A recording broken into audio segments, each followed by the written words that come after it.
আসসালামু আলাইকুম। আশা করি আপনারা সবাই ভালো আছেন। আল্লাহর রহমতে আমিও ভালো আছি। কারি কুকারে আমি এখন রাঁধবো পোলাও ভাত।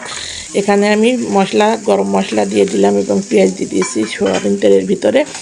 এটা সুন্দর করে ভেজে নেব। এটা ভাজা হয়ে গেলে আমি চালটা ভালো করে ধুয়ে রেখেছি, চালটা দিয়ে দিলাম কারি কুকারের ভিতরে। দেখেন এখানে পোলাও ভাতটা খুব সুন্দর হবে এবং লাগবে না। চালটা আমি ভালোভাবে ভেজে নেব।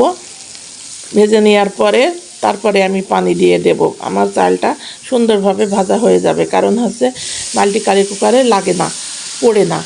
আমি পানিটা পরিমাণ মতন দিয়ে দিলাম। যার যতটুকু চাল হবে তার ডবল পানি দেওয়া লাগবে পোলাও ভাতে, তাহলে ভাতটা সুন্দর ঝরঝরা হবে এবং ভাতটা একটু নরম হবে না। আমি লবণ দিয়ে দিলাম পানি দেওয়ার পরে। এখানে কুসুম গরম পানি দিয়ে দিলে ভালো হবে।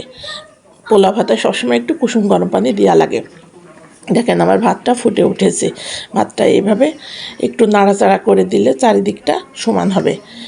কারি কুকারে রান্নার সুবিধা হচ্ছে ভাত কোনো সময় নিচে পুড়ে যায় না এবং লাগে না, এই জন্য কারি কুকারে রান্না করার সুবিধা।